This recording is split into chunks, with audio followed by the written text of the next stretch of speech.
talked about to our sponsors. Thank very much for Spreads.ca, a First Nations-owned online casino and sportsbook tailored to Canadian businesses, which means you can use Canadian. That's a native business, eh? Yeah, First Nations in Quebec.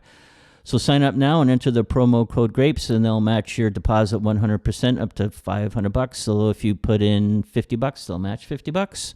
You get 15 free spins on their. You know, I hate to interrupt him, but I've got asked by a lot of people how, if I want to put $50 on Green Bay, playing, how do I do it? Dude, just tell us one more time. So you go on to Spreads, Spreads. Now, how do you get on Spreads with this? Well, you got to go on the computer. Okay, you got to go on Google. You got to go on Google, or you got to go on the search engine.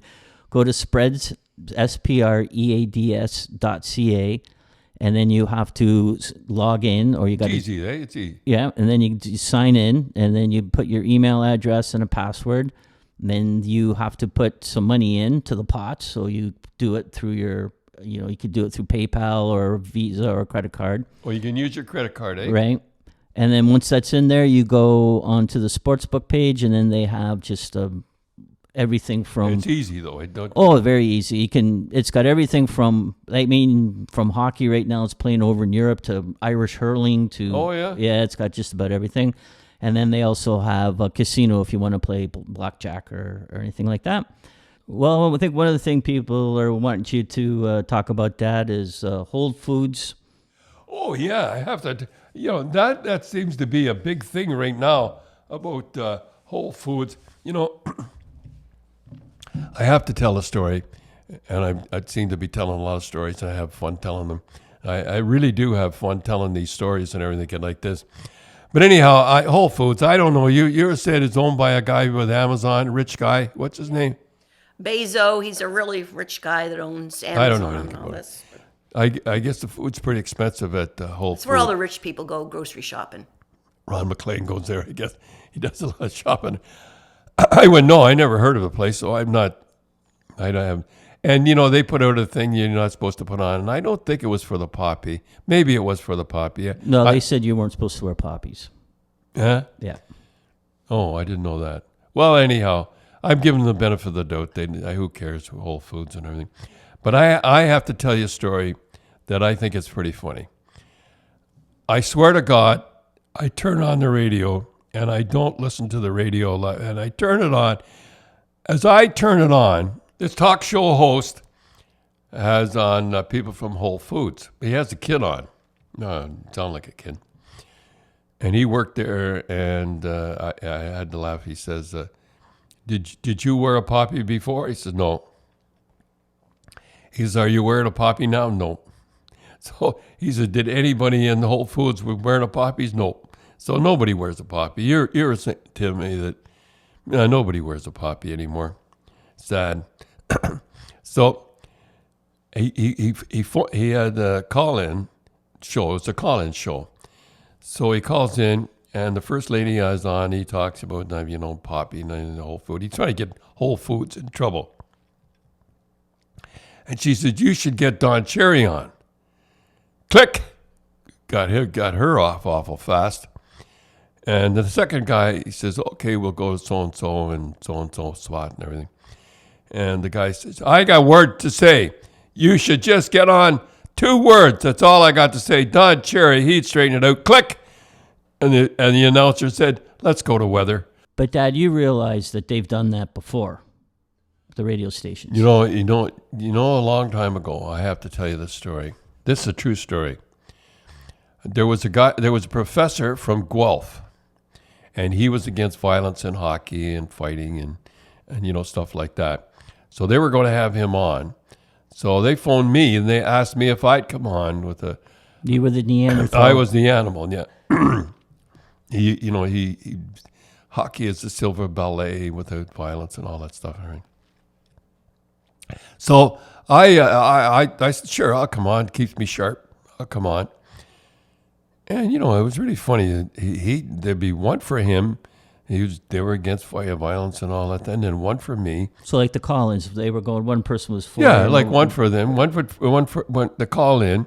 There'd be one for me, one for him, one for me. One. I said, wait a minute, there's something wrong here.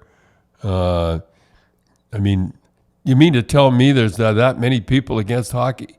And he says, yes.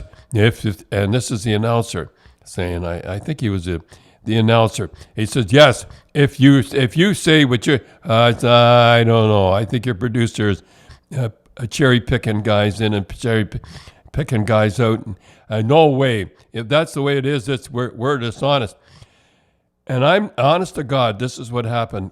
A guy phoned in and says, you're right, Grapes. I phoned in and I said I was for the professor. I was for you. Click. And then I phoned right back and I said I was for the professor, and I got on right away. And boy, did I have fun after that. I said, see, how could you trust these people that manage, and I'm going on and everything. And that's what happens on those talk shows. They cherry pick. They pick who they want and the whole deal.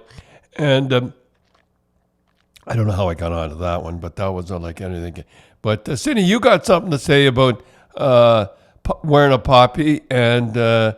Yes, we all wear a poppy if we believe in wearing a poppy, which is good. But we also, you can go to commemorate all the animals that died during the war. Okay, A lot of horses, and I know you guys are into stats and all that. So how about this stat? During the First World War, 16 million animals died, and half of them were horses. Okay, so they pull the guns and stuff. The guns, the mules pulled the artillery, but also cats were. They used cats and they used dogs, of course, for bomb detectors. You know, it's a funny thing. Can I jump in? Keep jumping in. Thomas William Mackenzie, the picture I put, it was about 10 sergeants. He had a little little white dog sitting on his lap. There you go. Yeah. Yep. So what the OSPCA has done to commemorate the lives lost by animals is, for the last 3 years, they've been selling pins. So if you go to the OntarioSPCA.ca/remember, you can buy a pin there. It's a ribbon for $12. And $2.50 of that goes to our friends at the Legion of here in Ontario. So, that's something to think about too, because we want to, that's a lot of animals dying, giving their lives. And remember, they don't have a choice, not like the people that went to war. I don't think a lot of the people went to war had choice. Choice either. So. No, we went to war. We were volunteers.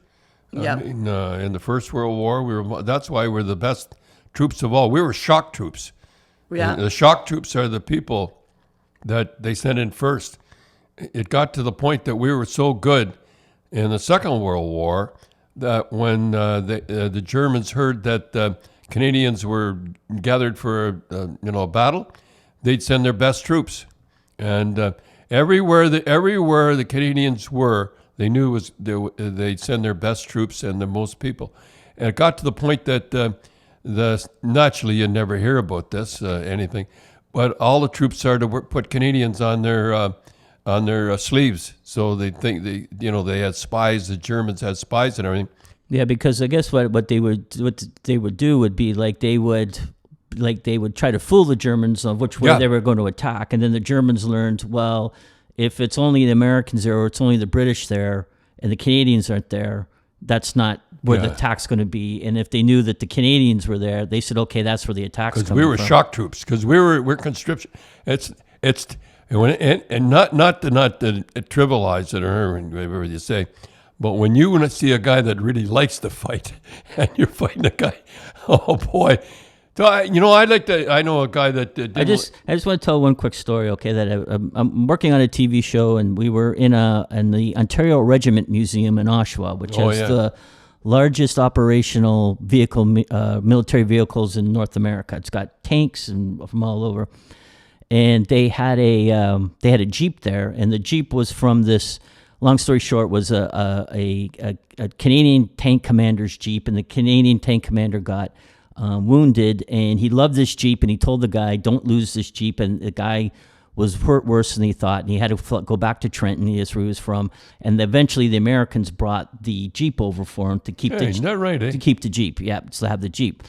So the Jeep was there, and I said, I looked at and this guy, Dan Acker, was the operations manager, and he was, kind of going over, and he was telling the story of this. And I said, I got to ask you, I said, why does it have an American star on a Canadian Jeep? Like, why wasn't there a maple leaf on the Canadian Jeep?